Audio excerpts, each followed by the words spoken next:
pessoal acabou pedindo para a gente dar continuidade naquela aula de gestão de contratos e falar um pouco sobre os fiscais, sobre o papel da fiscalização, mais precisamente.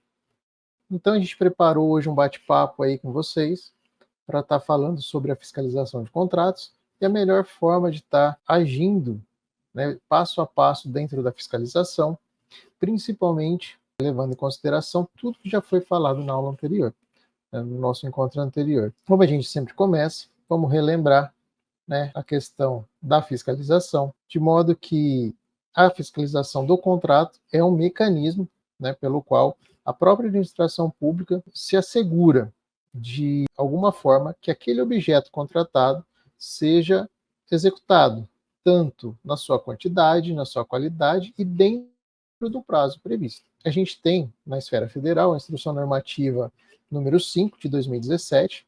Ela teve uma atualização em 2020, mas ela continua vigente. E é ela que vai trazer alguns nortes para que a gente possa, dentro da nossa esfera de governo, né, seja ela municipal, estadual, seja dentro de uma fundação, de uma autarquia, poder legislar sobre a fiscalização de contratos.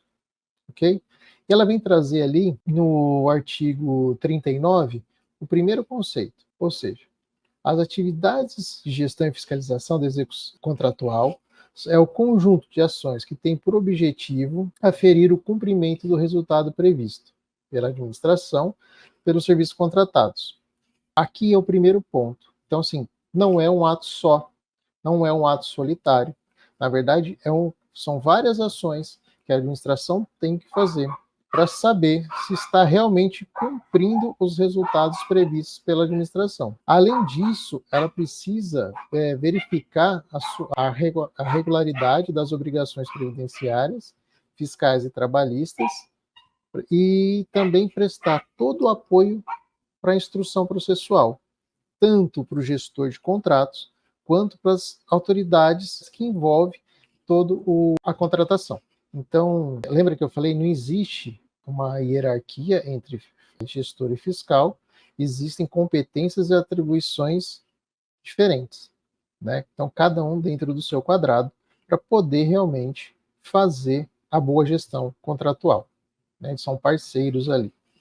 Inclusive, também, o fiscal ele vai atuar nos procedimentos tanto de reequilíbrio econômico-financeiro, pedido de prorrogação, pagamento, aplicação de sanção e na extinção.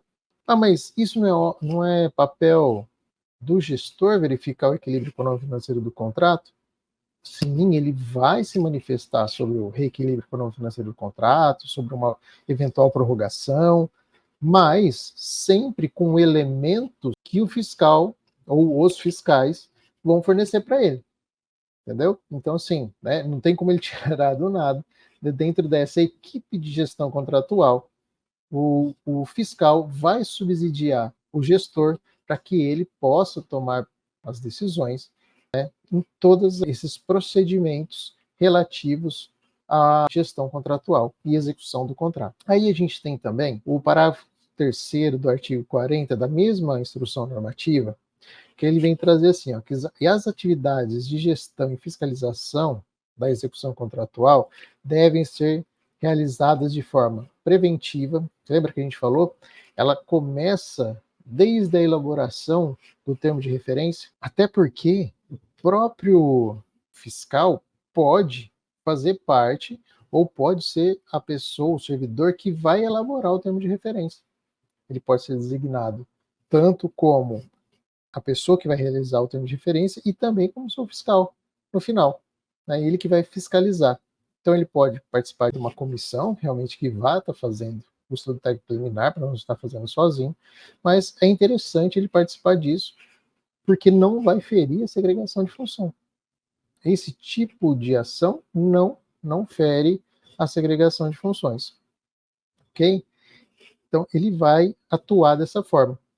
Um dos instrumentos que deve ser utilizados pelo fiscal de contrato, e aí eu não vou detalhar, né, se vai ser um único fiscal, se dentro da administração consegue se detalhar entre fiscal administrativo e fiscal técnico ou fiscal setorial, isso não faz parte agora da discussão, Mas para o fiscal em si, um dos elementos mais interessantes que ele tem à disposição dele, que foi elaborado na fase preventiva, né, na fase interna, é justamente o gerenciamento de risco.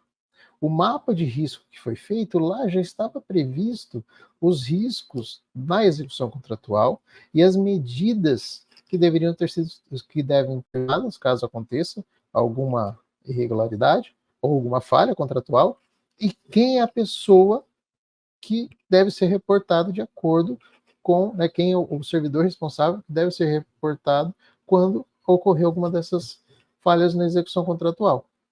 Beleza? Então lá, né, preventiva, rotineira, sistemática, podendo ser exercido por servidores, equipe de fiscalização ou um único servidor, desde que no exercício das suas atribuições fique assegurada a distinção dessas atividades, em razão do volume de trabalho, não comprometa o desempenho de todas as ações relativas à gestão do contrato. Bom, aí surge o seguinte questionamento: o mesmo servidor pode ser designado para exercer a função de gestor e fiscal, ou ser fiscal administrativo ou técnico ao mesmo tempo? Vamos supor que a minha administração, da qual eu pertenço, vamos supor que seja uma Câmara Municipal, nós trabalhamos em 4 pessoas. Eu posso ser gestor e fiscal ao mesmo tempo do contrato? Será que sim? Será que não? Bom, a resposta é sim. Por quê? Primeiro, porque a norma ela diz a respeito da segregação de função dentro daquele mapa macro que a gente já comentou bastante. Só ver as aulas anteriores que vocês vão entender do que eu estou falando, vão relembrar do que eu estou falando. Porém, o que é interessante? Existem contratos de pronta entrega. Você pode ser gestor e fiscal do contrato. Situações em que eu tenho o efetivo de servidores reduzido, eu posso ser gestor e fiscal do contrato. O que não se pode é eu ser o pregoeiro e gestor do contrato. Né? Um exemplo assim. Mas não existe nenhuma norma que limite isso. O que tem que ter também é o bom senso. Por quê? Não adianta sobrecarregar o servidor. Olha, já que pode, então você vai ser gestor e fiscal de todos os contratos, e aí, pelo volume do trabalho, você não consiga fazer uma boa gestão ou uma boa fiscalização, e aí, muito provavelmente, você vai comprometer o sistema de gestão contratual e não conseguir aferir realmente se o contrato está sendo prestado de acordo ou não. Ok? Então, isso é bem interessante. Pergunta de milhões, né? Muita gente pergunta isso. Ah, eu posso ser gestor e fiscal? Aqui, pessoal, eu abro uma ressalva, tá?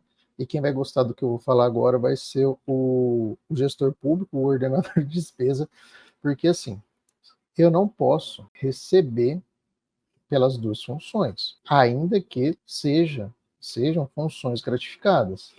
Nesse caso, o que se recomenda é que se opte por uma delas ou pela de maior gratificação. Isso também é uma recomendação aqui que a gente faz.